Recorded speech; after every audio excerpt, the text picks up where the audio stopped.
For today's video mga idol, luto tayo ng langka. Meron nga akong isang piraso na langka dito. Balatan ko lang muna mga idol. Masarap to mga idol. Gataan po natin. Lagyan po natin ng munggo. Comment nyo po yan mga idol kung nakakain na kayo ng ganitong klaseng pangluto ng gulay. At pagkatapos palang binalata niya, agad ko nang munang hinugasan ng maayos kasi maraming tagok na nagapilit.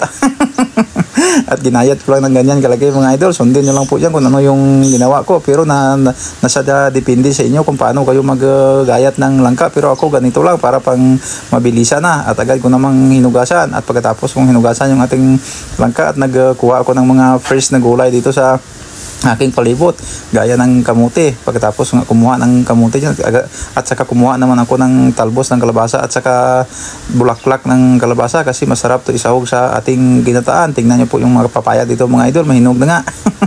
At saka kumabod ako, at saka nagkagod ako ng niyog yan. Pagkatapos nagkagod ng niyog yan, at saka nagisan ako ng ating bawang at saka sibuyas at saka kamatis.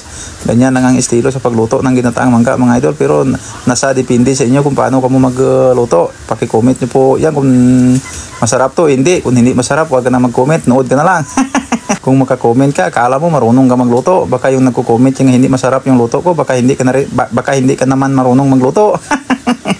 Linangay ko na nga pala yung ating munggo at saka ating langka, at yung tinubig ko nga pala yan mga idol ay yung ikalawang gata po natin. Masarap kasi pag ikalawang gata yung ating itubig. At saka rinagyan ko ng 4 na piraso na pinakas at saka 2 piraso na pinirito na isda. Kayo na po bahala mga idol kung ano yung isubak nyo sa ating ginataang langka. Sa taot nga pala yan sa mga supporters ko nga sa ibang bansa.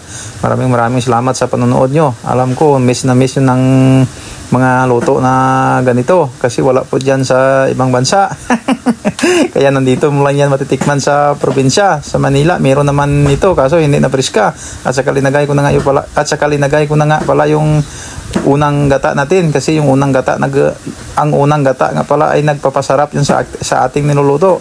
Kampiyon na po yan mga idol. Luto na po yan. Ano pang hinihintay natin? Wala mo nang pragaak. Kain na po tayo. Yung ulam natin mga idol. Masarap to mga idol. Kain po tayo. Imin. Tak mga idol. Meron akong pinirito pang natira dito. Pipino. Kain po tayo mga idol. Sarap talaga ang gulay natin.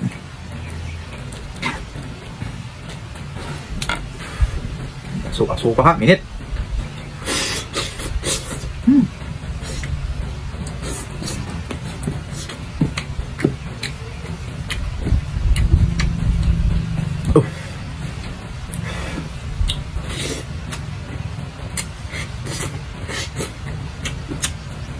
Gabis.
Walang diet.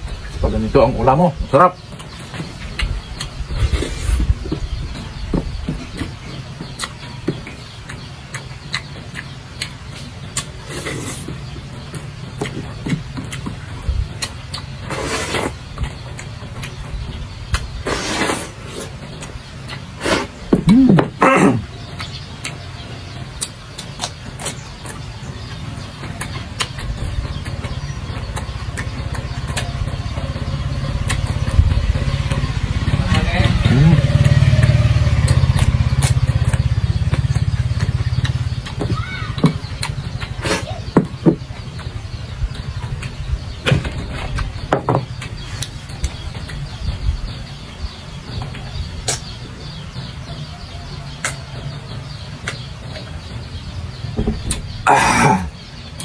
Swabe mga idol.